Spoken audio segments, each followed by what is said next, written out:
والمرسلين سيدنا ولنا محمد وعلى آله وصحبه أجمعين وبعد.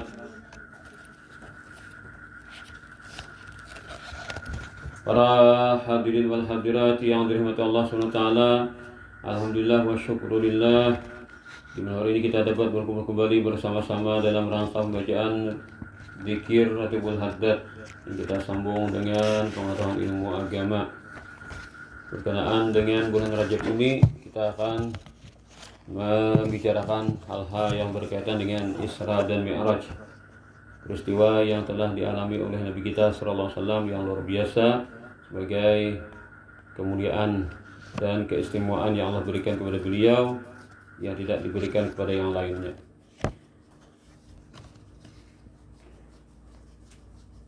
Isra Mi'raj itu terjadi di malam hari.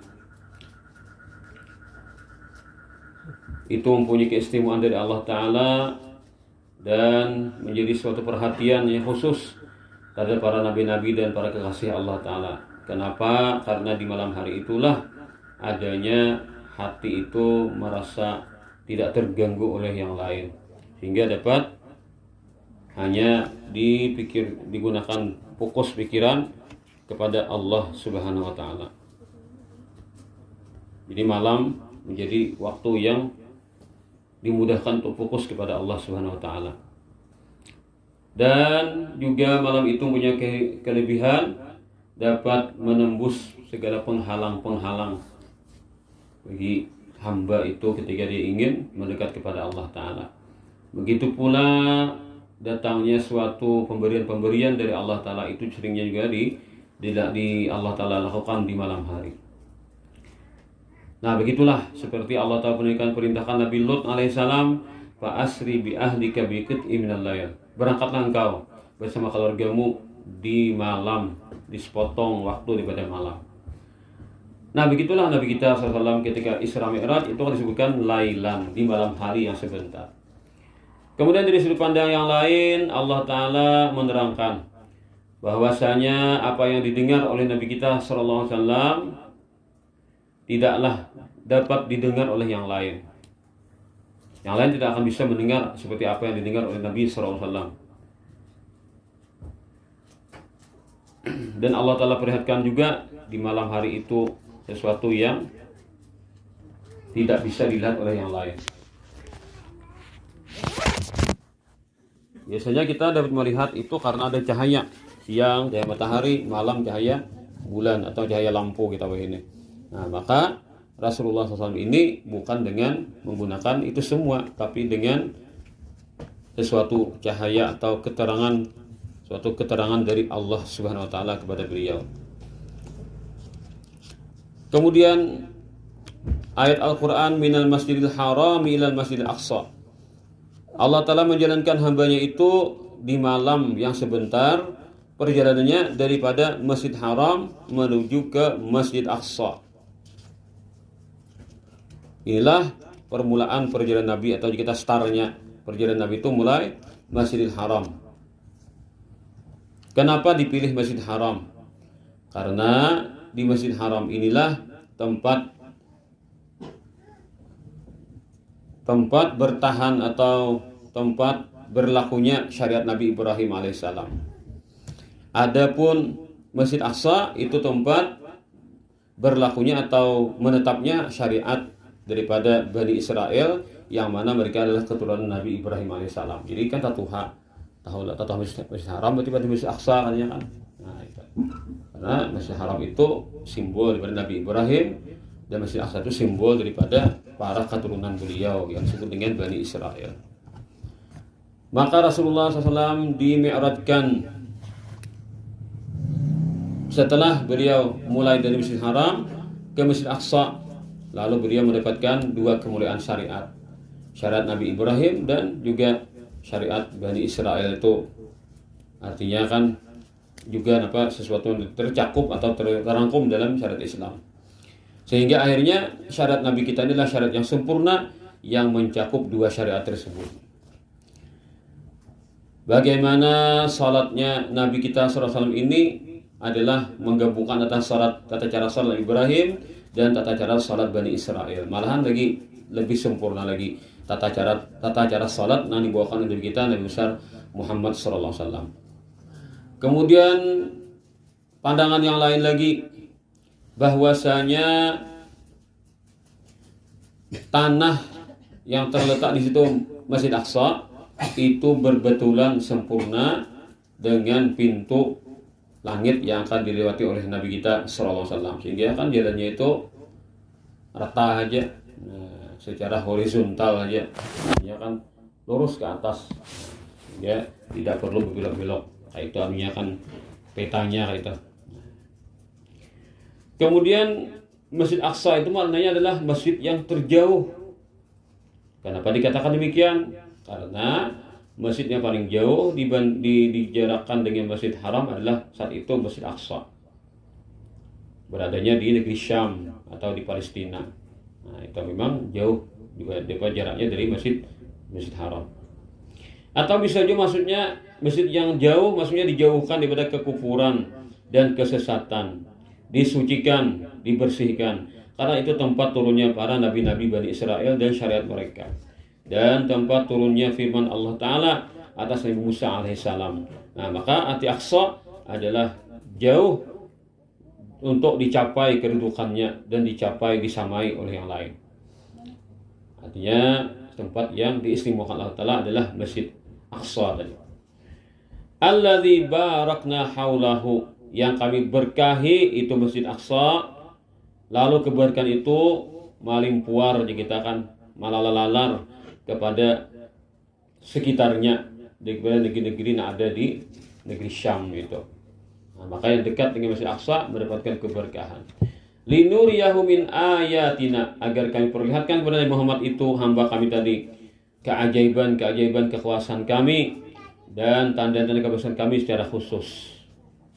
Jadi bukanlah namanya keajaiban Tuhan itu hanya terletak pada gunung-gunung di Baitul Maqdis atau batu besar di Baitul Maqdis nak terbang lalu terhenti.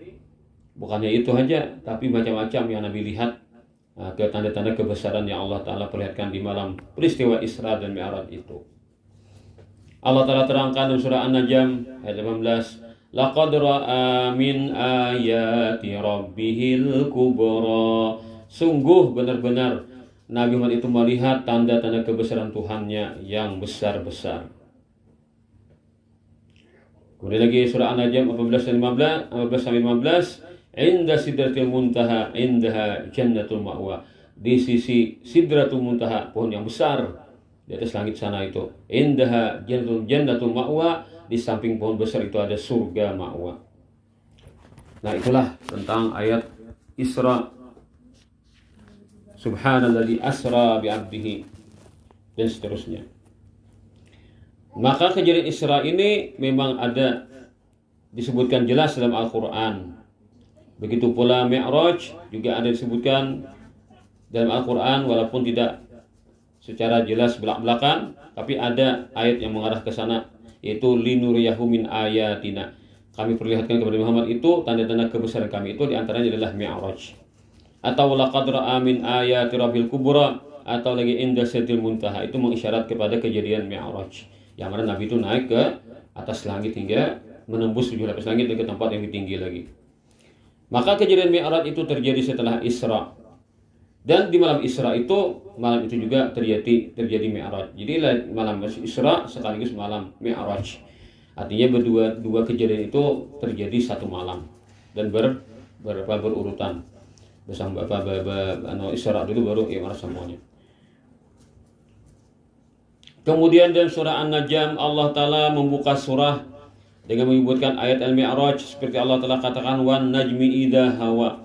Allah telah firmankan, demi bintang idha hawa, kalau dia jatuh, ma dhalla sahibukum ma gawa, teman kalian, sahabat kalian itu Nabi Muhammad tidaklah sesat dan tidaklah dia melakukan hal yang jahat. Allah Ta'ala bersumpah dengan bintang, maka yang berhak bersumpah dengan makhluk hanyalah Allah Ta'ala. Dan ketika Allah bersumpah dengan makhluk, itu menandakan makhluk yang disumpahkan Allah itu mempunyai kebesaran, mempunyai tanda-tanda kebesaran, agar manusia berpikir, agar manusia menggunakan akal, Kenapa ini disebutkan? Itu pasti ada suatu hal yang Allah Ta'ala isyaratkan dalam ayat-ayat atau dalam sesuatu yang Allah Ta'ala sumpahkan tersebut. Yang mana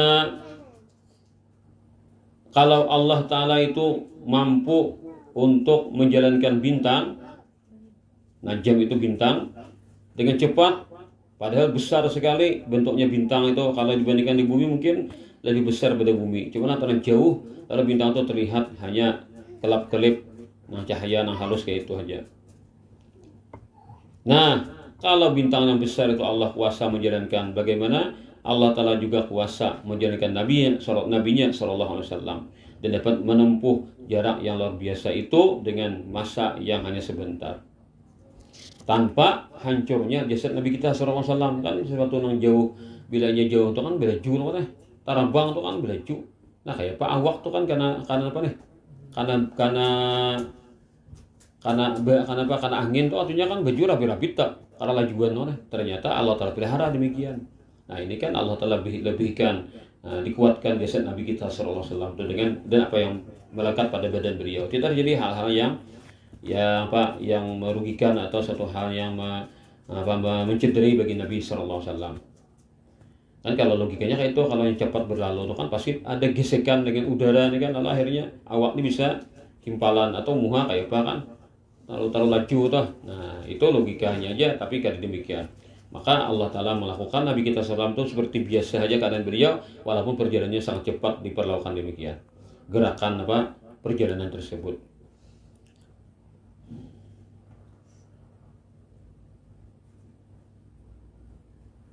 Jadi Nabi kita SAW itu Allah Ta'ala katakan, ma dhalla sahibukum, dialah tidaklah sesat teman kalian ini. Artinya Nabi kita SAW itu mendapat petunjuk atas segala perkataan dan perbuatannya, mulai dia sejak kecil hingga dia dewasa.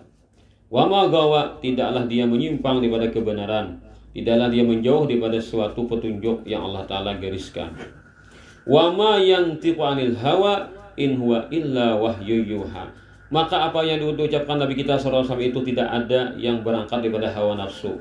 Semuanya adalah wahyu yang Allah Ta'ala wahyukan kepada beliau sallallahu alaihi wasallam. Jadi Nabi itu berpandir, begawi, bergerak, berdiam, itu semuanya kontrol dari Allah Ta'ala. Kada ada sebuting pun yang lepas daripada kontrol Allah Ta'ala. Maka semua yang beliau ucapkan, semua beliau lakukan, semua beliau tinggalkan, maka semuanya selalu Allah Ta'ala yang memerintahkan dan mengaturnya. Di antaranya adalah ketika Nabi SAW itu menceritakan kepada manusia dengan kejadian Isra dan Mi'raj tersebut.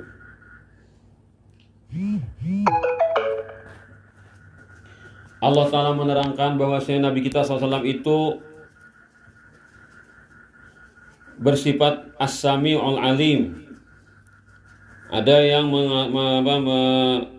mengarahkan siapa yang mendengar As-Sami'ul Basir, siapa yang mendengar lagi melihat itu. Maka ada satu tafsir yang mengatakan itu adalah Nabi kita SAW. Mendengar, didengarkan Allah Ta'ala. Melihat, dilihatkan Allah Ta'ala. Sesuatu yang tidak bisa didengar dan dilihat oleh orang yang lain. Sehingga beliau ketika dinaikkan ke atas itu sampai mendengar gorisan-gorisan kolam. Kolam itu kan makhluk Allah Ta'ala benar. Menulisnya di atas lauh.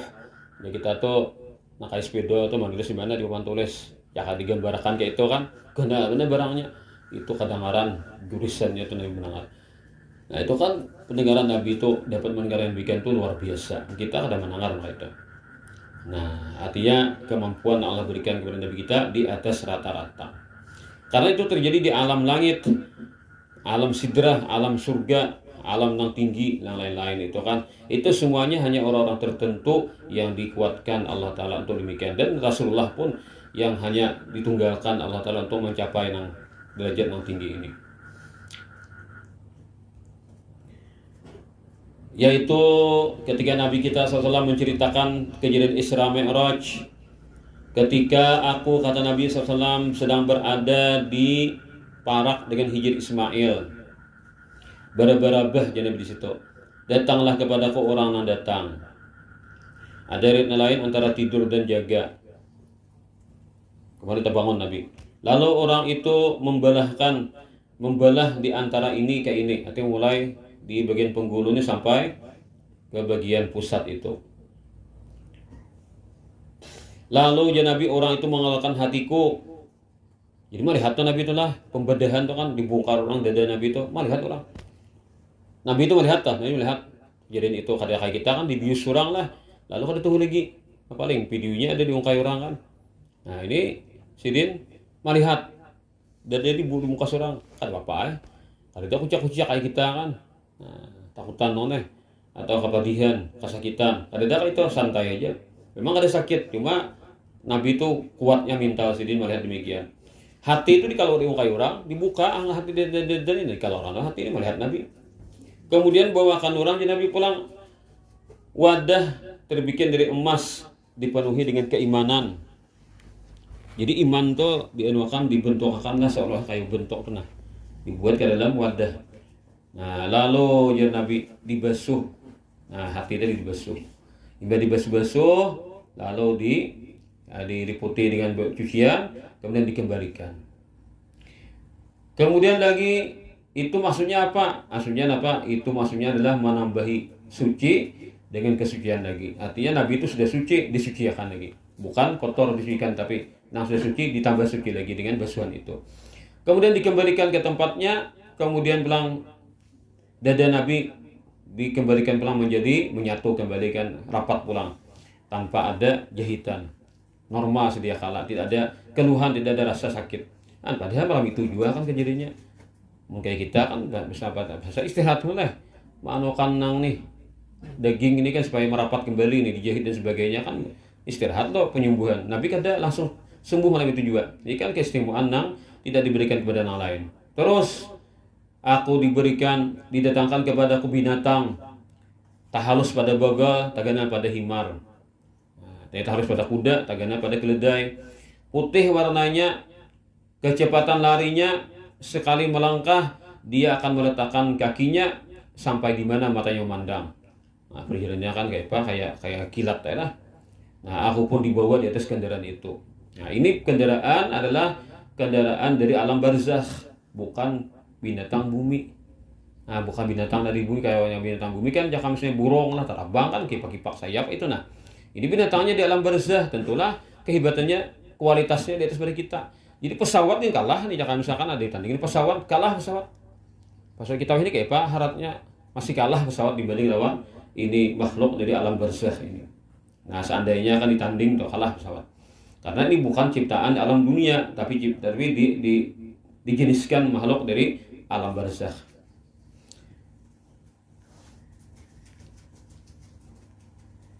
Itu isyarat Nabi itu ketika mengatakan ya Nabi antara kuda, peranakan kuda lawan keledai, no kan? Itu memberikan isyarat, artinya alamnya bukan alam dunia gini. Bukan alam nyata, bukan alam gaib, tapi alam barzakh, nang tengah-tengah tadilah. Nah, karena barzakh ini kan tengah-tengah. Lalu Jibril pun pergi bersamaku hingga naik ke langit pertama. Ini kan dirincau lah nang segala hal sesuatu nang perjalanan di tengah-tengah dah. Kita rincau dulu hingga sampai ke langit. Jadi imbas sampai ke Baitul Maqdis kan, lalu ini disingkat ceritanya. Lalu naik ke atas langit. Jadi Isra-nya sebentar saja. Ada banyak kayak biasa kan ceritanya langsung kisah naik ke langit. Jibril mengetuk pintu langit, lalu ditakuni orang, siapa nih nama ngetuk nih? Lalu jadi Jibril, artinya aku Jibril. Kemudian lagi kata orang yang di atas langit tadi, nama jaga pintu langit, siapa gerang lawan ikam toh?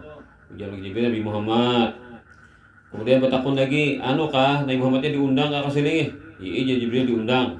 Nah luai diucapnya marhaban bihi fanikmal maji uja.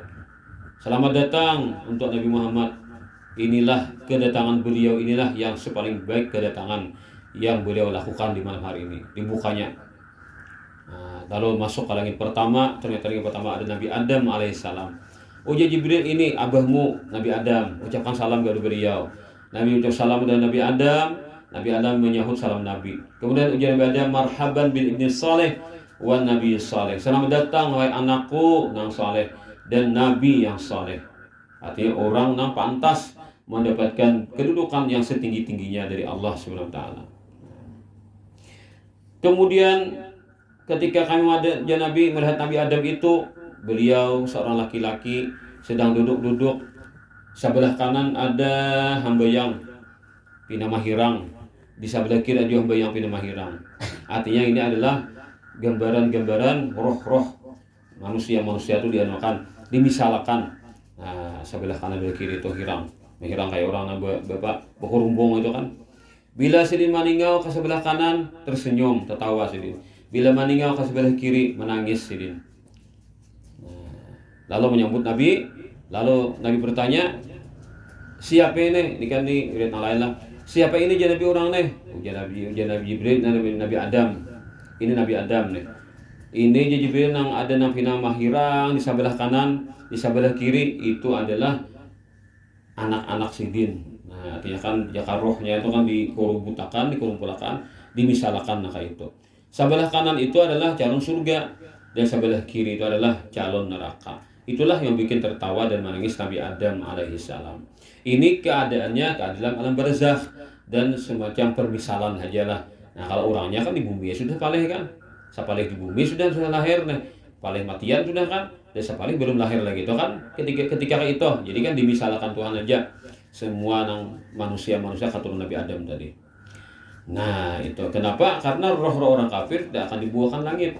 Jadi kada rohnya langsung kasih toh, tapi permisalannya kita mesti kita tuh videonya aja diputarakan, orangnya tetap aja di tempat masing-masing. Ya lah. Nah. Kamu tuh buat di videonya kan putar orang di Malaysia. Nah, tetap aja kamu di Jarang Kuantan di Malaysia tuh gambar bayangannya aja kayak itu. Nah. Karena kalau rohnya sebelah kiri itu kan roh-roh orang kafir. Nah, sedangkan kejadian ini langit pertama, masa roh orang kafir bisa naik ke langit pertama? Nah, itu kan. Jadi aslinya rohnya tetap terkunci di tempatnya masing-masing, tapi adalah semacam bayangannya atau gambarannya. Kemudian Nabi kita SAW naik lagi bersama Jibril ke langit yang kedua. Nah, kemudian buka lagi. Nah, kita izin lagi seperti yang tadi kan. Nah, dan seterusnya.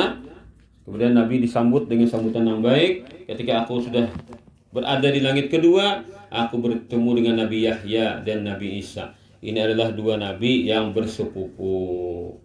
Ya, lalu Nabi Jibril ucapkan salam kepada keduanya. Aku pun ucap salam kepada keduanya. Keduanya pun menjawab dan mengatakan marhaban bil akhir saleh wa nabi saleh. Selamat datang terhadap saudara kami nabi yang saleh. Nah, saudara kami yang pantas mendapatkan kedudukan yang tinggi di sisi Allah SWT. Kemudian lagi naik lagi ke langit yang ketiga. Kenapa di kedua ini berdua Nabi Yahya Nabi Isa? Karena di akhir zaman karena Nabi Isa turun, tak tinggal Nabi Yahya sorangan. Jadi kan langit itu kata kosong dari Nabi. Nah itu kan. Jadi dua loh ini. Kan turun kan tiga seikong lagi masih ada yang menunggui. Kemudian langit ketiga seperti tadi pulang kan disambut lagi. Kemudian berjumpa dengan siapa? Dengan Nabi Yusuf alaihissalam. Jibril menyuruh berucap salam, Nabi pun salam dan disahut dan diucapkan sama datang oleh Nabi Yusuf. Nah, sampai datang undang sanak yang saleh dan Nabi yang saleh. Naik dan yang keempat, begitu pula berjumpa dengan Nabi Idris alaihissalam. Salam disahut, kemudian disambut. Naik ke langit yang kelima, berjumpa dengan Nabi Harun alaihissalam. Ucap salam, disahut, ucapkan selamat datang. Naik ke langit ke-6 berjumpa dengan Nabi Musa alaihissalam. Begitu pula Nabi salam disahut dan diucapkan selamat datang. Disambut Nabi Isa. Nah, ketika Nabi kita SAW melewati Nabi Musa adalah di langit ke-6. Ketika Nabi melewati Nabi Musa alaihissalam, ternyata Nabi Musa menangis. Ada yang bertanya, wahai Nabi Musa, kenapa sampai menangis? Ujar Musa, aku menangis karena ada pemuda setelahku. Ternyata umatnya masuk surga lebih banyak daripada umatku masuk surga. Nah, jadi bukan nangisnya Nabi Musa bukan karena sidin dengki, tapi tangisan ini tangisan untungnya ayah Nabi Muhammad itu kan. Nah, jangan aku hendaknya kayak itu juga, itu maksudnya kan tangisan Nabi Musa alaihissalam itu. Kemudian naik lagi ke langit yang ketujuh, kemudian berjumpa dengan Nabi Ibrahim alaihissalam. Kemudian Nabi pun ucap salam kepada datuk belia Nabi Ibrahim. Nabi Ibrahim pun menjawab salam dan mengucap selamat datang kepada anakku yang saleh dan nabi yang saleh. Ada satu riwayat yang lain, ketika Nabi bercerita, aku berjumpa Nabi Ibrahim di malam Isra itu. Kemudian dia berkata, wahai Nabi Muhammad, sampaikanlah salamku kepada umatmu. Berikanlah kabar kepada mereka bahwa surga itu tanahnya subur, airnya tawar, kada ada masin, kada ada pahit, kada ada rasanya, kada nyaman, dan surga itu perlu ditanami. Dan tanamannya apa? Bacaan subhanallah walhamdulillah wala ilaha illallah wallahu akbar. Nah, ini Nabi Ibrahim mengajarkan kepada kita bahwasanya tanaman surga adalah 4 macam ini. Ini adalah dasar-dasar keimanan. Tasbih secara ucapan, ada tasbih secara perbuatan. Tasbih itu kan mensucikan Allah Ta'ala secara ucapan, ada mensucikan Allah secara perbuatan. Begitu pula memuji Allah, begitu pula mengucap la ilaha illallah, mengesahkan Allah, begitu pula membesarkan Allah Ta'ala, takbir. Itu kan ada bacaannya, ada perbuatannya. Nah, itulah ada di dalam salat. Salat itu kan mengandung tasbih, subhanallah ada dalam salat, bacaan rukuk, bacaan sujud, ada bacaan pujian kepada Allah dalam salat itu, ada ucapan la ilaha illallah, mengesahkan Allah, dan ada bacaan takbir Allahu Akbar. Nah, itu tak jadikan artinya dengan orang banyak-banyak sembahyang itu sama orang itu sudah mempersiapkan tanaman-tanaman surga. Selain bacaan dengan demikian tadi. Tapi kan secara amalan yang komplit pulang itu sembahyang sudah mengumpulkan semua 4 pesan Ibrahim tadi. Maka memuji Allah Ta'ala ketika rukuk, ketika sujud, ketika iftitah, nah, itu kan ada. Nah, adapun tasbih secara perbuatan kayak apa? Kita mensucikan Allah Ta'ala secara perbuatan, itu adalah orang sembahyang yang khusyuk. Bila kawa kita khusyuk dalam sembahyang, itu artinya kita mengesahkan Allah secara perbuatan. Tunduk kepada Allah itu adalah tasbih secara perbuatan. Jangan sampai kita menganggap Allah Ta'ala itu sama seperti makhluk atau menyerupai makhluk. Itu ngarannya kita mensucikan Allah Ta'ala. Kemudian membaca pujian kepada Allah. Kalau pujian sudah tahu bihamdi atau alhamdulillah, makhluk sudah ketahui. Ya kalau bacaan. Adapun perbuatan, bagaimana perbuatan kita itu dengan memuji Allah Ta'ala, maka kita sembahyang itu bila makin bujur, makin bagus, makin harap, berarti makin bagus, makin harap pujian kita kepada Allah Ta'ala. Dengan kita melakukan salat dengan sebaik-baiknya, itu hakikatnya kita telah memuji Allah dengan perbuatan.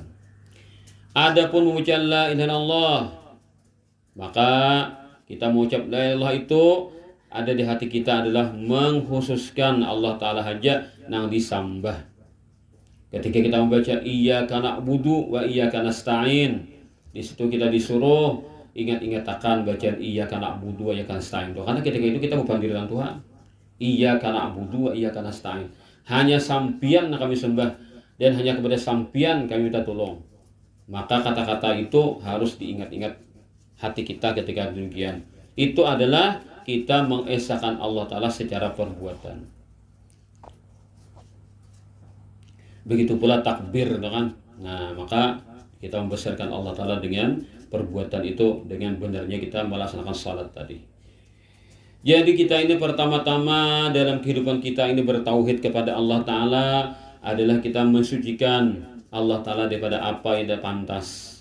Itu tasbih namanya, mensucikan Allah Ta'ala daripada hal-hal yang tidak pantas bagi Allah.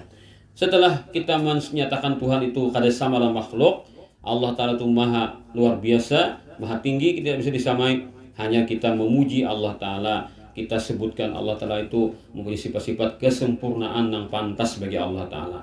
Kemudian kita tauhidkan, kita esahkan Allah Ta'ala itu. Maka tidak ada yang menyekutuinya, tidak ada yang menyerupainya. Maka kita baca la ilaha illallah, tidak ada Tuhan selain Allah. Kada ada yang menyamai Allah Ta'ala dan kada ada yang mahirip dengan Allah Ta'ala. Nah, ketika kita membesarkan Allah, muncul hati membesarkan Allah, maka kita ucapkan Allahu Akbar. Nah, itu. Jadi Allahu Akbar, Allah maha besar dibandingkan apa-apa yang aku katakan sesuatu yang Allah Ta'ala maha suci dari segala sesuatu tadi. Nang tergambar di pikiranku, nang terlintas pada pikiranku, kayak gini, Allahu Akbar, Allah maha besar. Tidak ada sedikit pun yang demikian itu benar. Napa nang tuh haya-haya, nang muncul-muncul pikiran itu. Nah, beginilah orang yang bertauhid, orang yang membesarkan Allah Ta'ala dalam bertauhid tadi. Maka Allah Ta'ala itu maha suci, disifatkan dengan kepujian, sebagai kita ketahui, dan di atas daripada pengetahuan kita. Pokoknya Allah Ta'ala itu kita jauhkan daripada termirip-mirip dengan apa saja yang lainnya. Nah, ketika sholat ini isinya, maka Nabi kita SAW memerintahkan agar kita bertasbih tuntung sembahyang 33, baca Alhamdulillah 33, baca takbir 33. Kalau sembahyang kita itu ada kekurangannya. Nah, kita kurang mensucikan Allah, kita kurang memuji Allah, kita kurang membesarkan Allah. Lalu ibu sembahyang baca tasbih. Nah, 33 itu. Disempurnakan dengan la ilaha illallah syarikalah. Nah, itu.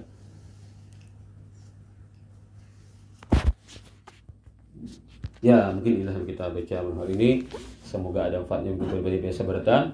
Semoga Allah Ta'ala memberikan semuanya ilmu manfaat sama terimanya, dan kita diselamatkan di akhirat dengan keadaan kita di dunia ini selalu mendapatkan petunjuk, pertolongan dari Allah Ta'ala, keridhaan daripadanya, diberkahi segala sesuatu yang ada pada diri kita dan keluarga kita dan usaha kita, dan demikian kita semuanya rezeki yang halal berkah dan panjang umur dan daripada sehat dan afiat ketika sampai ajar, berikannya husnul khatimah, iman yang sempurna, dan di negeri akhirat diberikan syafaatnya Nabi kita sallallahu alaihi wasallam ala hadiniyah wa kulli ma nawa bisalafus salih wa ila hadratin nabi wa ahli baitil kiram syai'unillah lahumul fatihah.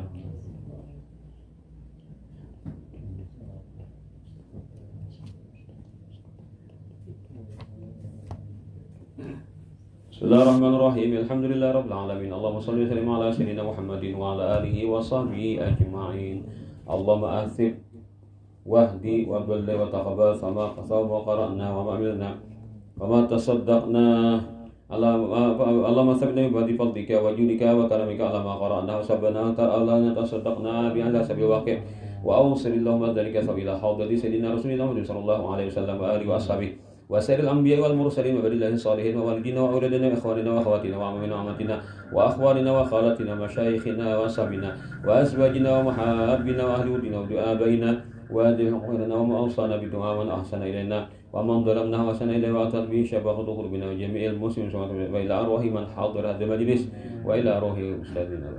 اللهم اجعلهم بدعاء من النار اللهم اجعلهم من النار واغفر لهم وارحمهم واجعلنا واياهم في دار كرامتك ومستقر رحمتك وملك الصالحين وحسبك المكرم وفعل بنا وبأجلنا واجعلنا في الدين والدنيا والآخرة ما أنت له ولا تفعل بنا يا مولانا ما نحن له إنك غفور كريم ورؤوف رحيم صلى الله عليه وسلم وعلى آله وصحبه الحمد لله رب العالمين تقبل الله منكم.